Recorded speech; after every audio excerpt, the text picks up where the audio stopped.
My name's Shalom. I am an occupational therapist and I've been with Motor Neurone Disease just a few months now.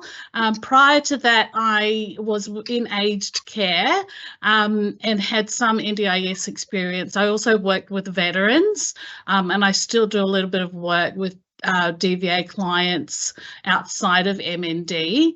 Apart from that, I also worked in New Zealand in community health for a few years. And so I have a lot of experience in terms of working with different people from all kinds of backgrounds. And so part of today is just I want to just go through the occupational therapy process so that I can kind of help you understand a little bit about what we do. And also I'll just present to you just a short case study so you might relate to some of the experiences and also to give you a bit of an understanding on how we will typically prescribe equipment. Okay, can you see the little presentation there? Yep. On the screen? Yep. Great. So what is occupational therapy? Now, I come across a lot of people that have no idea what occupational therapy is, and so it is occupational therapy. It's a really holistic approach to enable people to participate in occupations that are meaningful to them. So things like your everyday activities like showering and toileting are the basics, for example, just functioning in the kitchen, you know, being able to prepare your own meals and things like that, or even go to the groceries, and things like work and education, rest and sleep, leisure activities, even play and social interactions. Our job is to help you participate in those activities the best way possible. And that might involve, you know, as prescribing equipment or connecting you to services or liaising with your support coordinator so that you're getting the best opportunities to participate in the things that you love.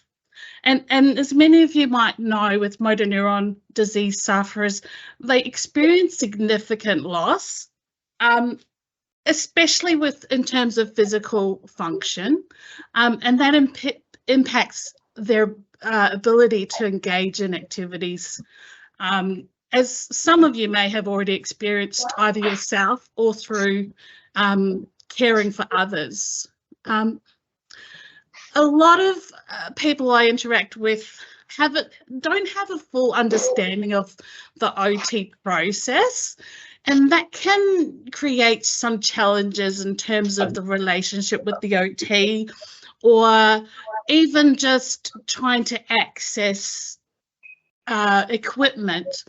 And also the expectation that you have and your understanding of NDIS funding, or even the expectation on what the OT can or cannot do. So I just wanted to give you a little bit of a background of what we actually do in practice. If you have had experience with an occupational therapist, you will know it's quite an intense process. We ask a lot of questions, and sometimes these questions have already been asked by other professionals. And so there's a bit of an overlap sometimes. Say, for example, your physiotherapist might come around and ask very similar questions. And then the occupational therapist might come and ask a lot more questions.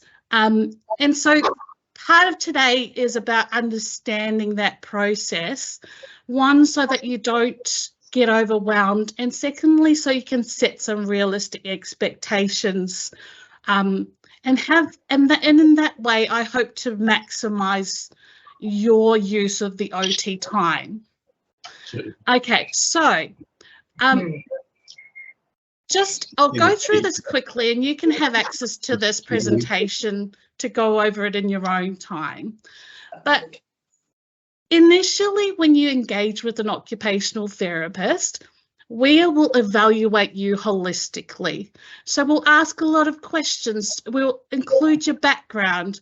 We'll look at what occupations you're doing well and what is impacting your ability to do those occupations. What are the barriers? Are we going to look at removing the barriers or give you greater opportunity to access other interventions? So it's a very in-depth process. We have to synthesize a lot of information. And what I find in motor neuron disease with my clients, there is a lot of frustrations at times, at different times.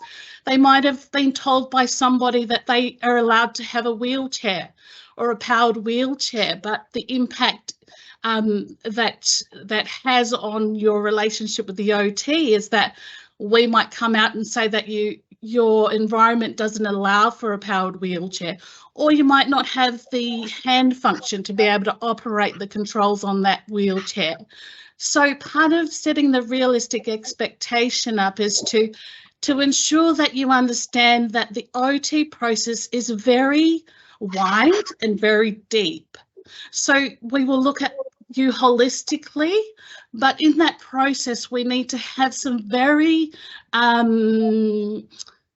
objective measurements, okay, in terms of, you know, how you're functioning. Can you raise your arms high enough to reach the clothesline?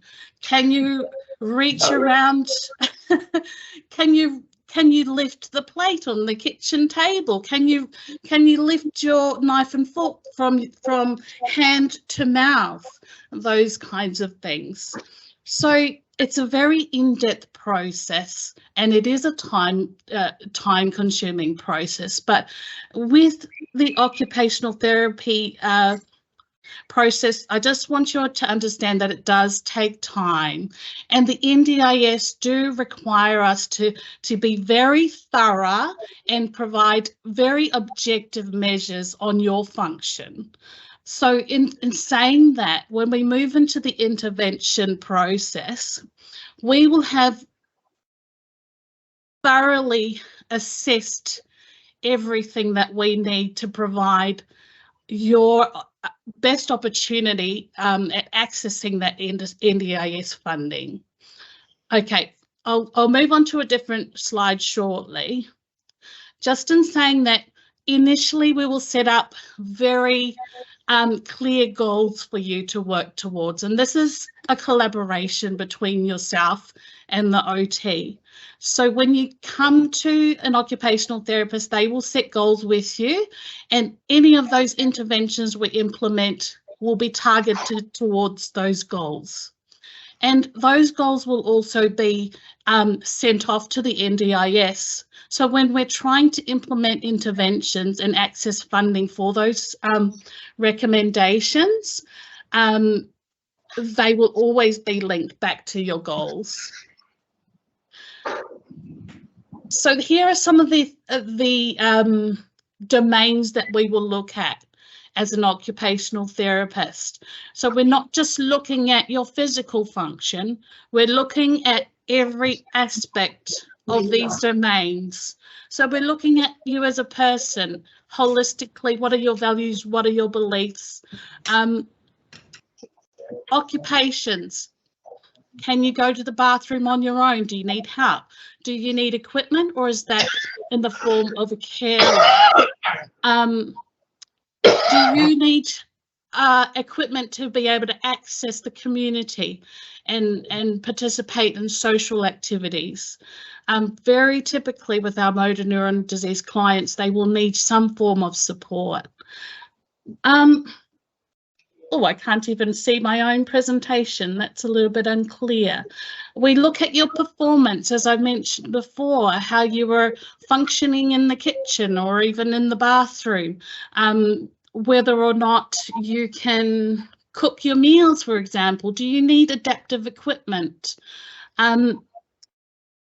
Performance patterns. We also look at your routines and what your habits are.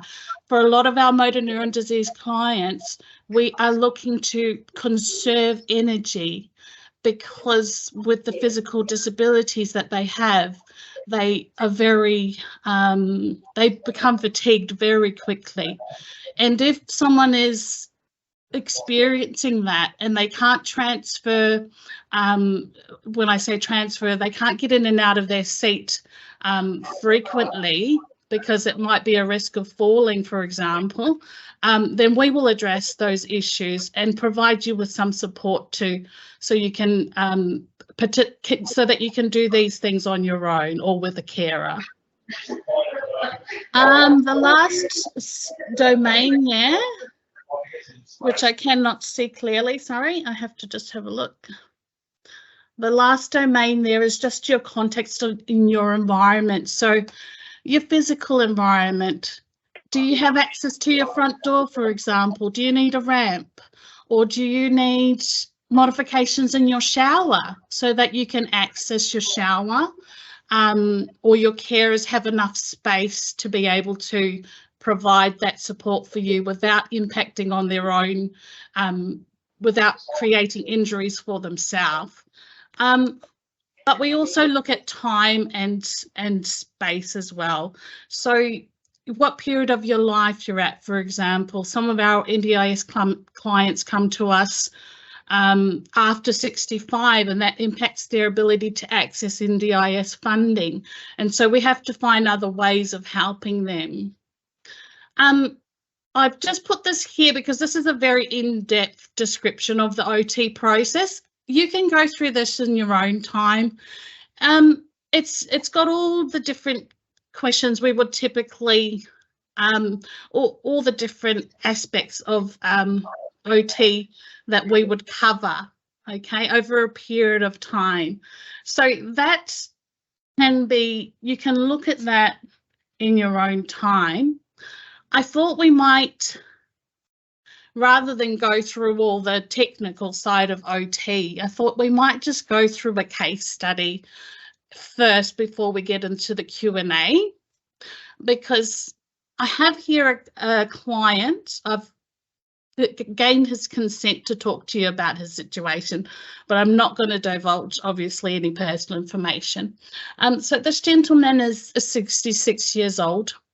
He has had a diagnosis of motor neuron disease, and this client was referred to me in the middle of well, what's the way? Sorry, he was handed over to me, so he'd already had a lot of OT involvement prior to me coming on board. Now, can you hear me clearly? Yeah, it's all good. Okay, good. So this gentleman was diagnosed in October of 2020. He had his first symptoms in June of 2020. So now it's 2023. He has lower loss of function in his lower limbs. So he can't transfer anymore. So he can't stand up on his own and move from sitting to standing. He has difficulties maybe getting out of bed as well. And he also can't walk anymore. So he's limited in terms of how he gets around, both in the home and in the community.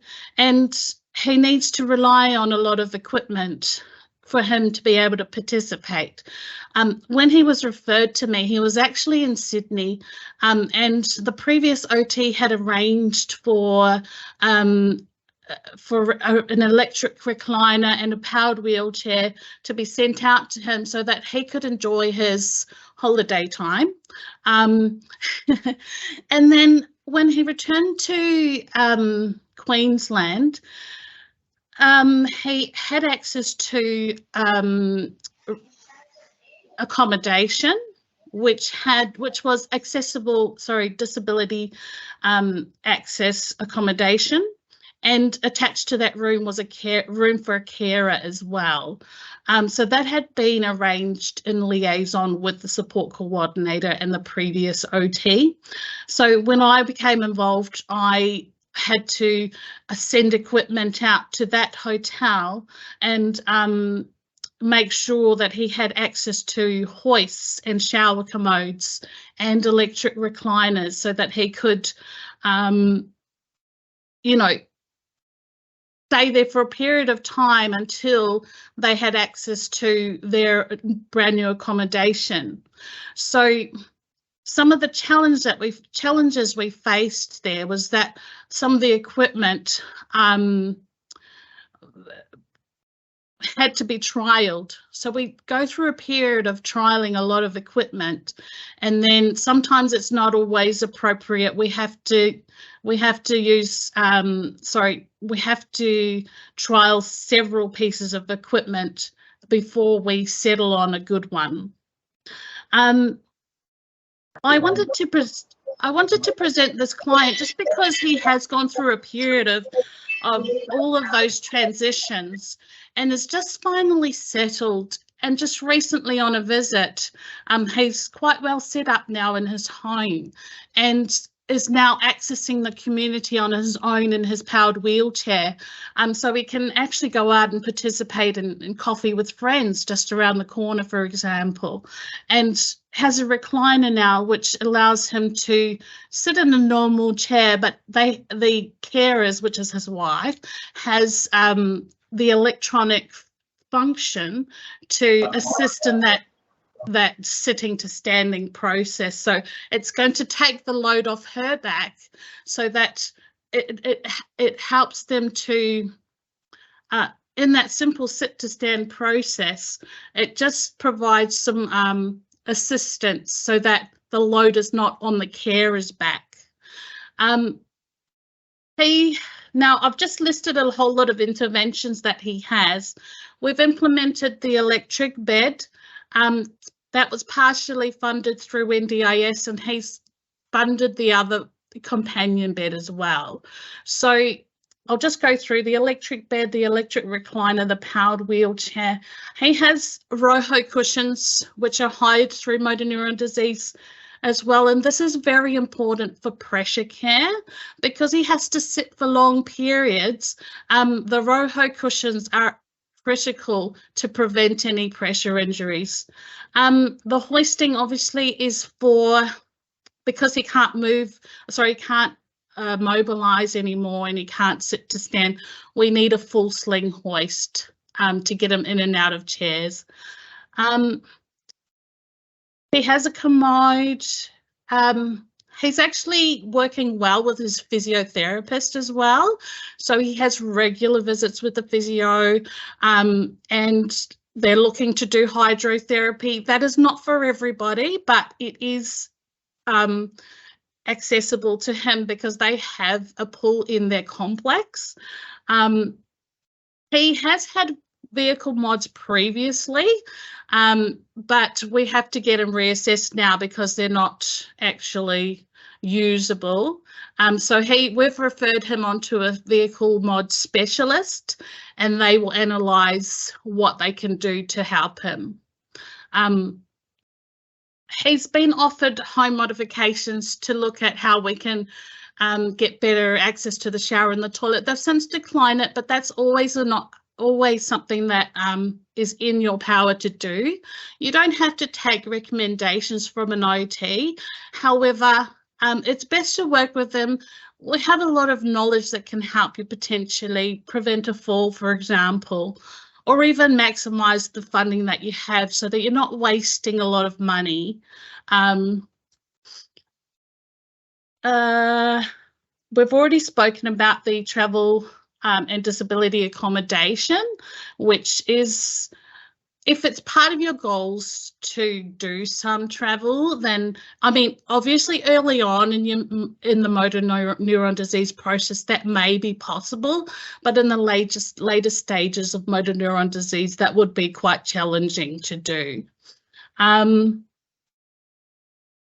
So I had actually recommended for this gentleman to increase his cares because of the load that the wife was struggling to use the hoist actually at that time. And so they actually declined. They didn't want any carers in, and that's perfectly fine. What we've since done is rearranged the home. We've had to remove a carpet so that she has better, so the surface is better for a hoist. So that has since kind of solved the issue that we had. And so it's a bit of a trial and error sometimes. We will often recommend something and then we'll trial it for a period of time, and if it's not working we'll try something else until we get it right. But I just wanted to present this client to you because I have seen him go through a period of challenges, and we've had several challenges along the way to get, for example, the bed right. Initially, the bed that was ordered prior to my arrival it didn't have access for a hoist, the wheels on the hoist. So that was an issue, but we've since raised the height of that bed and everything's not perfect at the moment, but it is the best that we can do at this time. I hope that wasn't too overwhelming for you all. I didn't want to take away your opportunity to ask questions, but I hope that gives you a little bit of insight into what to expect from OT. I'm sure you have a lot of questions. I think we have one here from Marie.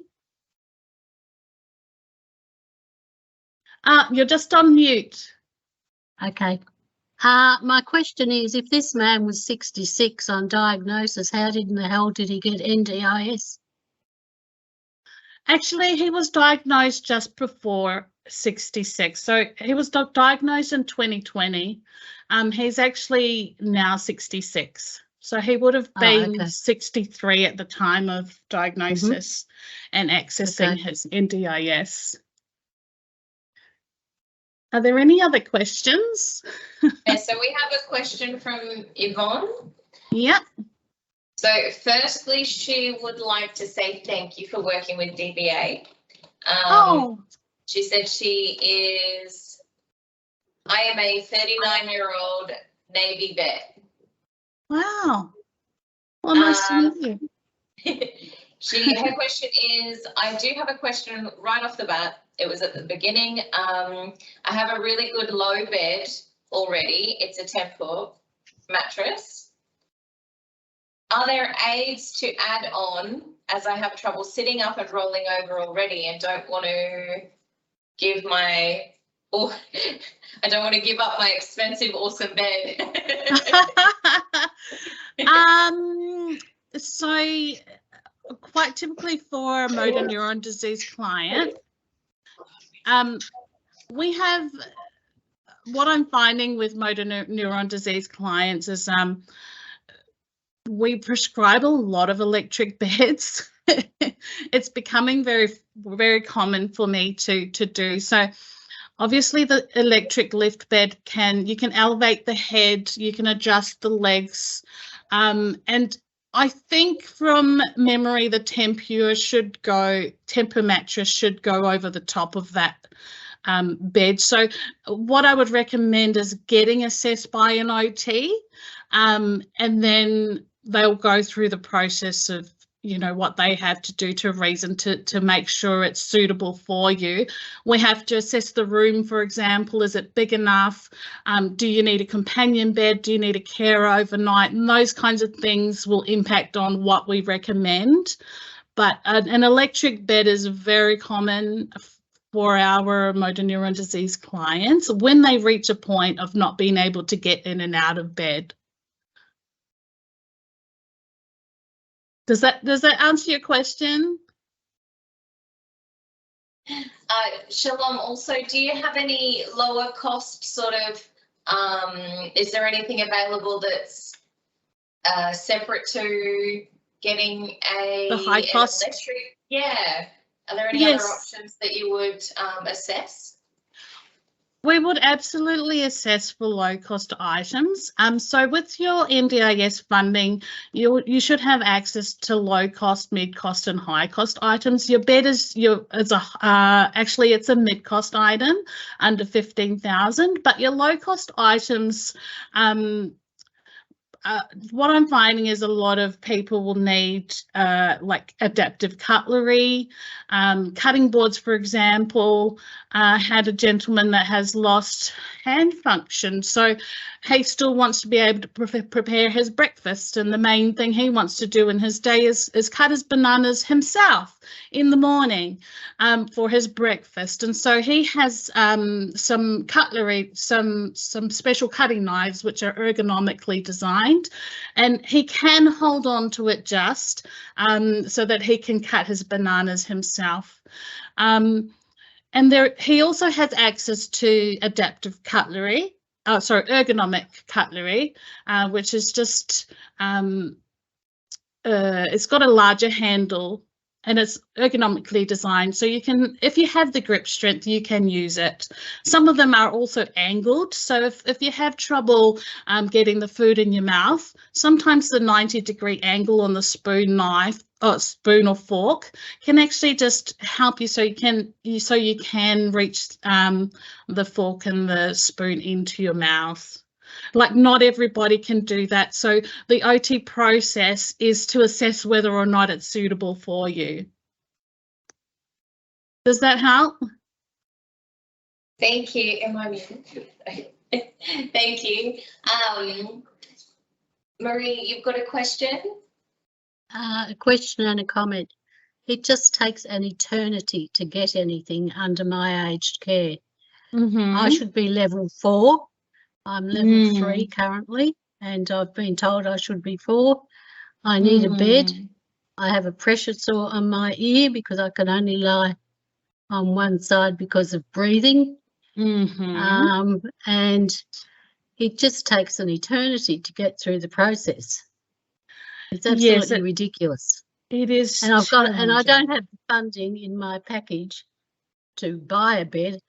I would like to die in my own bed, not in someone else's bed. And it's just ridiculous. It is absolutely a challenge. Appalling. The timing, I think, with accessing funds through my aged care, that would mean that you're on a CHESIP funding. Is that right? A Commonwealth Health supported package? No, a home care package. A home care package level. I get $34,000 a year. Yeah. Currently, at least $8,000 of that goes to the provider. So, like, by the time you get some cleaning, some personal care, my husband does my care and he gets paid a lousy $144 a fortnight. Yes. Which is absolutely disgraceful for someone who's providing 24-hour care. It's just appalling.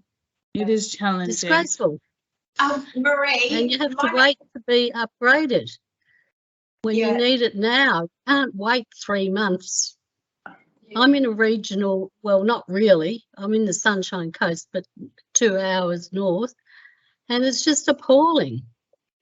Even to get an OT to come and do a home visit. Absolutely disgraceful. The whole system is appalling. Aged care. Marie, my name's Simone. And there's no cap from NDIS. There's no cap, no means testing. We get all of that. It's shocking. Hi, Marie. I've got Simone here who is one of our advisors. She's got a couple of questions Marie, I was just going to say, can we have a talk about this offline? I'm happy to give you a call and just talk through where things are at and try and work out a bit of a process for you. Yes, sure. Yep. Once we stop recording, we'll get we'll make contact with you afterwards. Okay, thank you. Sorry for the whinge, but no. I won't be the only one in this position. My aged care clients, so we need to. We're very much about looking after both parties, basically, or both groups of funding. Shalom, just what I was going to ask was, can you actually give some sense of how long that initial process takes in assessment? Just so that people understand, you know. Yeah, I think Obviously, one of the there's a lot of variables. yes, Yeah. it is quite You've got a variable, lot to work with. unfortunately. So it can vary depending on what you need and the process of assessment. So with NDIS clients, you get your plan and you have an allocated amount of funds to different areas. And so that process of typically what we will receive a client that already has NDIS funding.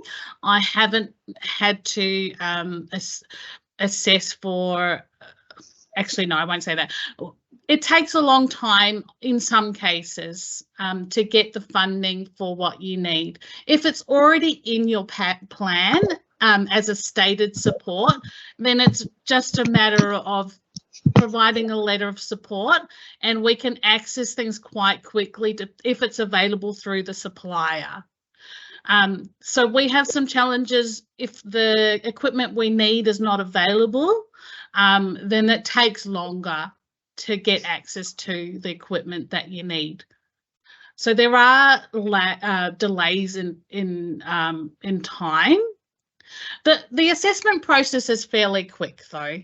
So when we come out for an assessment, we will take objective measurements, we will do assessments, and we will determine whether or not you need like a bed or if you need a recliner fairly quickly. That process is quick, but there is a lot of information to synthesize. Okay, as you'll see on my little presentation, there's a lot of information we have to bring all together, and your environment, your function, your capacity to do things or not do things. So there's a lot of things to kind of consider. So the process of determining whether or not you need something is fairly quick. Whether or not a piece of equipment is suitable for you may take a little bit longer, because we might have to measure up your room, for example. Can it fit the king size bed that we are recommending? Do you have enough space on the sides of your beds for just to move, for example? Is there enough circulation space on each side? Are there other things impacting that space? I have a client who's in an SDA, which is supported disability accommodation. She's got a very small room. She has a king single bed, but she also has all her furniture along the sides. I think we had the provider requested a gantry hoist, but there's no room in there in the way that she's arranged her room to kind of implement that. So there's some challenges there in terms of making recommendations as well, but in terms of getting equipment, and I can't give you a definite time because it varies depending on what it is. Low cost items can be very easy to get if it's in supply. We could get it within, I would say, a week. Low cost items, mid cost items can take longer. Depending on whether or not it's included in your plan. So if we say we need to prescribe a bed and we've assessed that, it is suitable, I can get a supplier perhaps to deliver that in 3 weeks' time. They have to go to the manufacturer and make sure all the different elements are available for that bed. If it's a recliner, if you have funding in your plan, that is, if you have a high-ridge pool, that's very easy to kind of access that funding, but then it becomes an issue of whether or not the supplier can deliver that to you within a few weeks' time. I don't want to say overnight because I don't typically get a recliner in place overnight because it's a two-man job and some of the suppliers can't provide that straight away. We purchased a recliner for the gentleman that we spoke about. He had actually trialled several recliners They'd hired one in Sydney, which was not suitable. It was sent back, and then he was given one that was suitable on a higher pool. When he came back to Queensland, we sent one out, and then that wasn't suitable. He was having challenges with, I think it was the Roho cushion that was placed on top of the recliner. So we've switched that out with another one, and instead of hiring one, we decided let's just purchase it, and he can get one that he's happy with, that we've assessed as appropriate, and it's a good fit for him, and that is currently in place, so we don't have any dramas around recliners at the moment. But that process of purchasing was fairly quick once we'd decided on the one that was appropriate. It took 2 to 3 weeks. The process of getting the right one, though, took several months to trial and error different recliners, until we settled on one that we both felt was appropriate for him. And that's not always the case, is it, Shalom? Sometimes it's you trial maybe 2 and one fits perfectly and feels great, and it can be a simple process, or sometimes it's very complex with lots of variables, like you were saying. Very complex, yes. Yeah. So I had another one that was really not happy with his recliner, was in significant pain throughout the day, and he's not able to mobilise, so he can't get himself in and out of the chair to reposition every couple of hours, which we would recommend. But he also had kyphosis. So in terms of sitting in a recliner for a long period of time, that would be, it significantly, it caused him a lot of pain. We trialled a couple of recliners which had a special fabric to that would support pressure care. So the 4-way fabric is designed so when you're sitting in it, it kind of stretches in 4 directions. And he trialled one and he didn't like it. So we've actually since got a specialised chair for him, which was very difficult to get. It took a while to put together the letter of support, what didn't take too long, but in terms of, because it wasn't in his plan, we had to send it off to the NDIS, and they kind of had to process it, and then they came back to us and said, oh, there's not enough objective measurements. So I had to do another assessment and send them the Waterlow scale, which kind of gave an indication, a very objective assessment on his pressure care needs, because he was at very high risk of pressure injuries. And so the NDIS took that away, and they've decided to approve that recliner for him. Yeah, yes, thank you. So in terms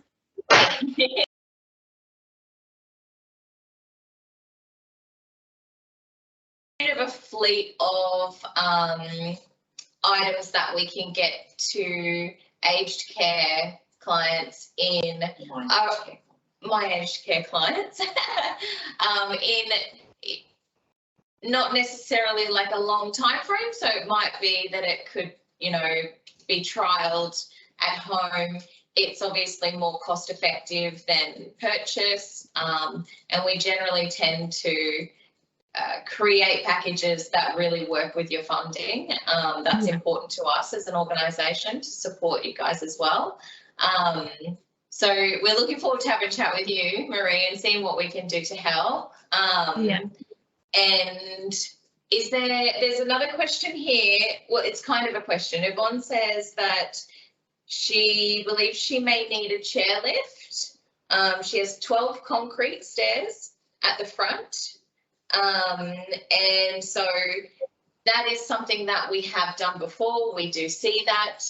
There are higher options and there's purchase options and that kind of thing, right? And well, a chairlift process. A chairlift is different to a stair lift. It depends on which one is recommended, because If it's a wheelchair lift, for example, it's the front of the house with 12 concrete stairs. Cool. You would probably require complex home mods, which could be in excess of 20 grand. And so that process is quite intense, but it is possible if it's assessed that you need it and if the funding is available. But there are other options depending on whether or not you can, depending on your function. If you can move around on your own independently, and you can get in and out of a chair, you could possibly get just a stair lift, which could be between, I think I had someone else who had 17 internal stairs, and we've gone with the stair lift, which was around $5,000, and the stair lift did not require any complex home modifications. So that one is in the process. It does take some time because we've taken some time to write up the report. It wasn't in his funding, so it's taking a few months to get that in place. But it is possible, depending on whether or not we've assessed it is appropriate. Yvonne, are you able to type me a message to tell me whether you mean like the lift style, where you actually drive your car wheelchair onto the lift and it lifts you up, or if you're thinking the stair lift internally style? Do you have any more questions about it, or has that kind of answered your question? We're actually putting one in soon. Yeah. Does anybody else have any questions while we wait for the response there? So just for Yvonne, I would work with your OT on that. We do have a complex home mods. I would say she's an expert because she has a lot of experience in-house. So if you have your OT with us, then you do have some access to that. I can't promise what her availability is, but in-house there is OTs that can do that kind of complex home modification.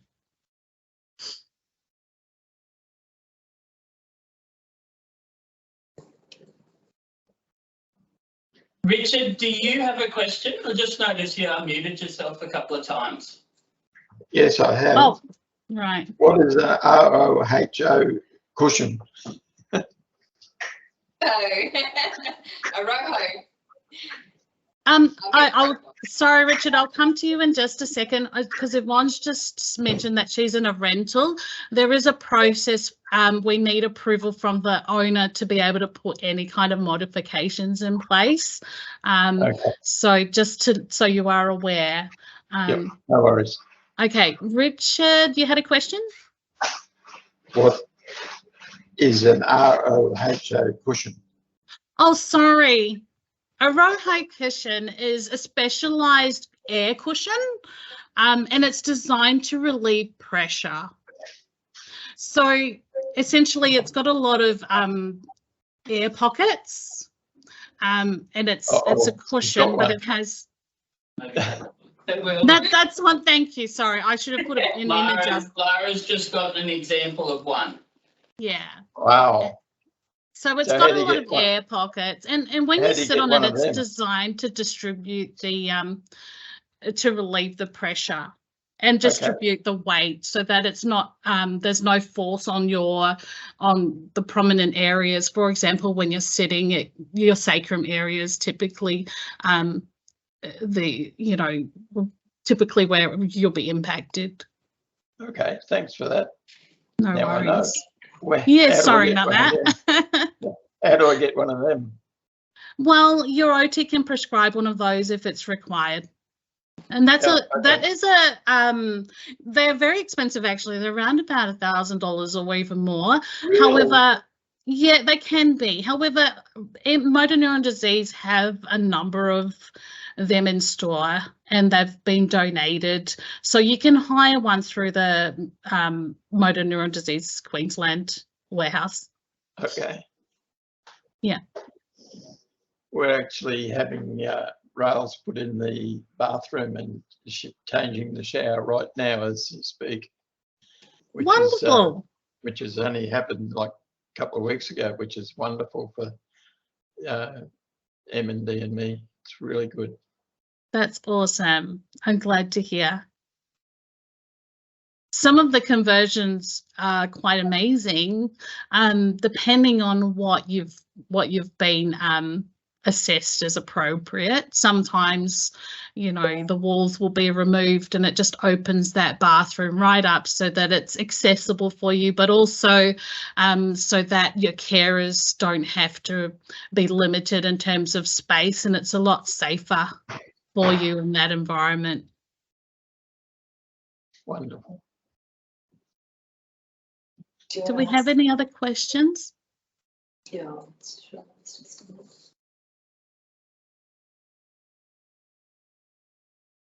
No? Do we have it on the, are we waiting with it on? I don't know, I'll follow it up. Okay, so I'm just reading Yvonne's comment about the rental, which we've addressed. I'm still waiting for NDIS approved and newly diagnosed. Oh, okay. Look, it's a process from when you were first diagnosed to, you know, receiving your first OT or physio.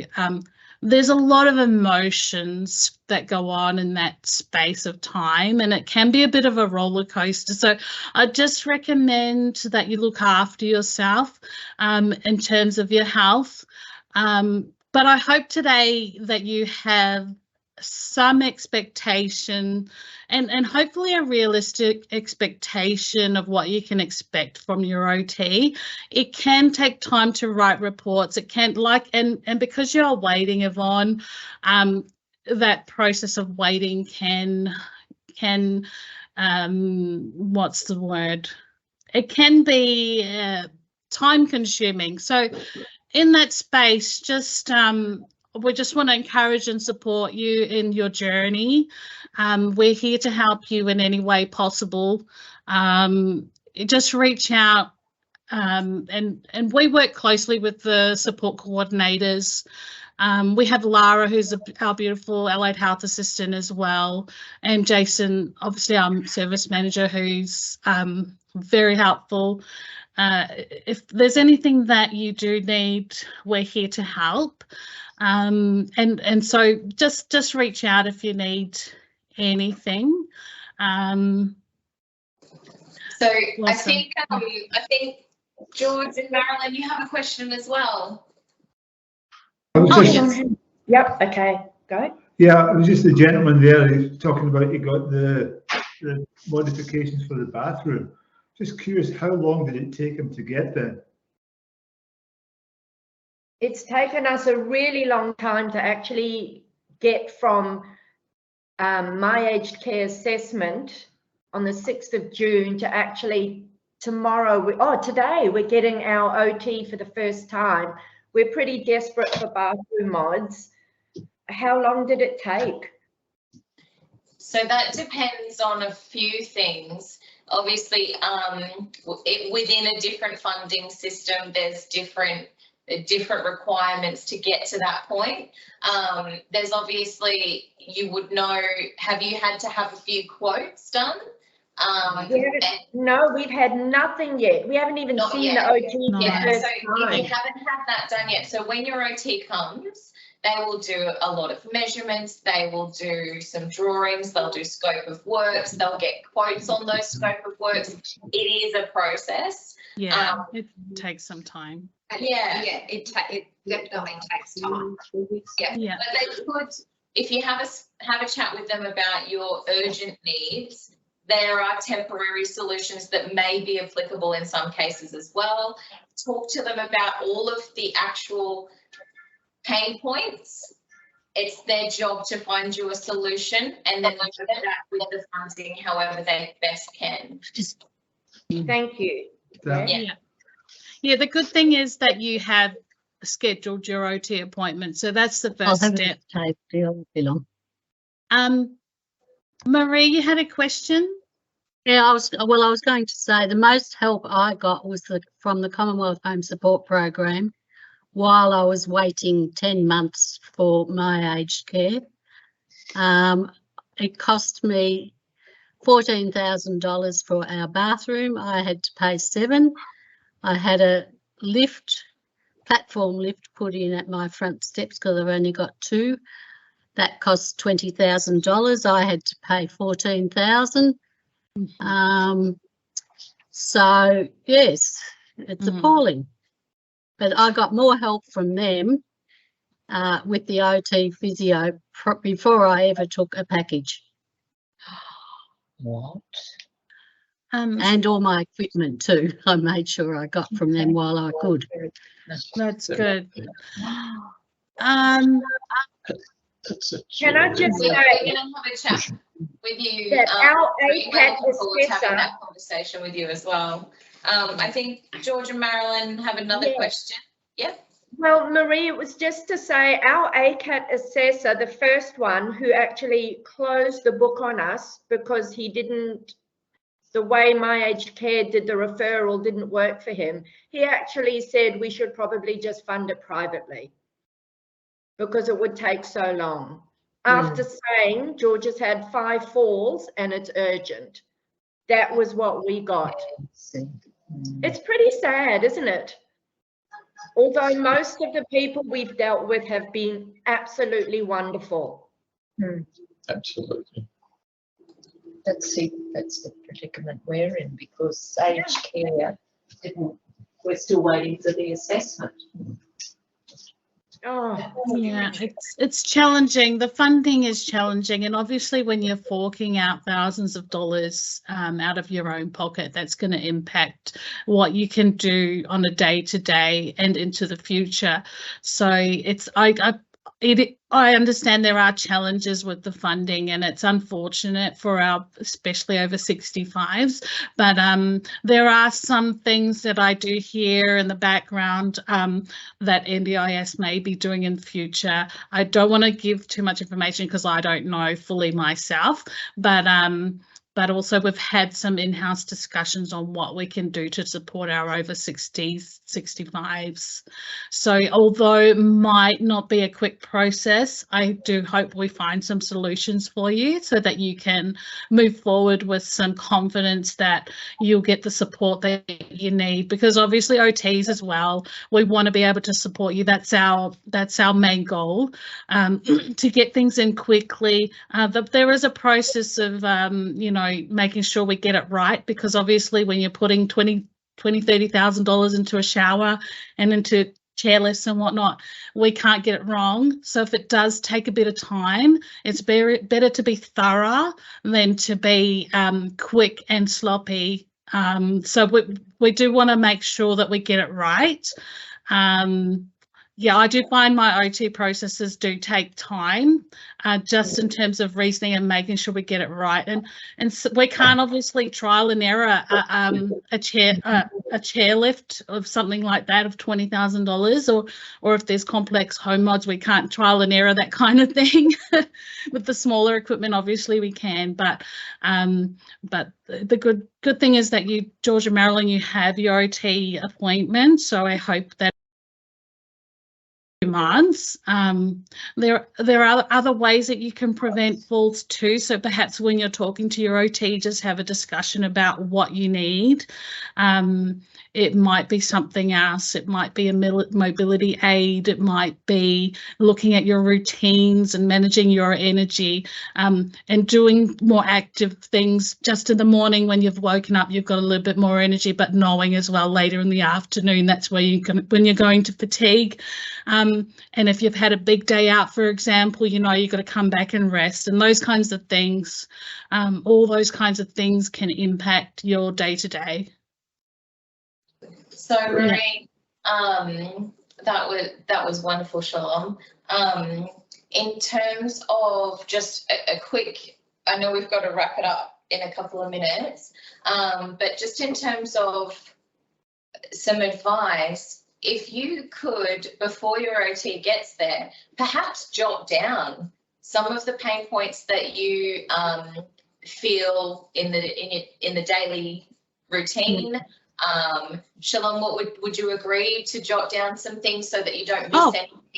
Have it ready. Absolutely. The more prepared you are, the quicker the turnaround can be, given that they also have to wait for builders' quotes and other people to get back to the OT as well for them to be able to finalise parts. Yeah, so definitely have a good, your OT will have a very in-depth discussion with you, probably not just about home mods, but typically would try to cover everything on an initial consultation. But in saying that, some temporary solutions for to reduce your falls is, it looks like you're sitting on a walker, so you've already got some things in place. Sorry, your microphone's just off, George. I can see you trying to say something, but your mic's off. Hang on. Okay. We managed to borrow the wheel walker. Oh, right. Okay. And just between us possums, Shalom, this might interest you. You had something to do with Bond University? I graduated from there, yes. Because both my son and our daughter-in-law are at Bond Uni, and my daughter-in-law has 20 years experience in neurological rehab for us until ours comes through. Oh, right. Wow. Okay. They do have some, yes. I'm just imagining it in my mind where they've pulled that walker from. They just borrowed it. And borrowed it. That's great that you have access to that. But we also can provide that kind of support. We would typically need an assessment to be done for you to get that kind of thing. But if it's something you've requested personally, then that won't affect us, and you can go through websites to do that kind of thing. But typically we need to do an assessment and to assess your needs. Yeah. So generally the process is that you engage with your OT, you've been referred to an OT, etc. You then share with them the things that are a struggle in daily life, and they find you solutions and they follow up and they do those things that help you to perform those daily activities, to access what you need to access, and to be part of your community and part of the things that you enjoy. So come to your OT with the pain points, with the things that are frustrating you daily, with the safety risks, and then let them be involved in the whole process in rounding that for you to make sure that you are in the best situation that you can be. Yeah. And I'll just flag this with Jason, because we can have a discussion on how we can better support our over 65s waiting for that funding to come through. I think we have capacity to provide some support in that way. So, but I'll talk with Jason and the team to see if we can put that on the agenda in the next few weeks. We were just having the same little moment as well, Shalom. Perfect. Yay. That's why we're here. We all think similarly, and we are all about supporting you guys. So let's wrap it up there. If anybody has any questions after, feel free to email info@mndaq.org.au, our normal email address. If you want me to say that slower, just let me know. Oh, thanks, Yvonne. All right, everybody good? Awesome. Lovely to meet you all. Have a good day. If you need any help, just reach out.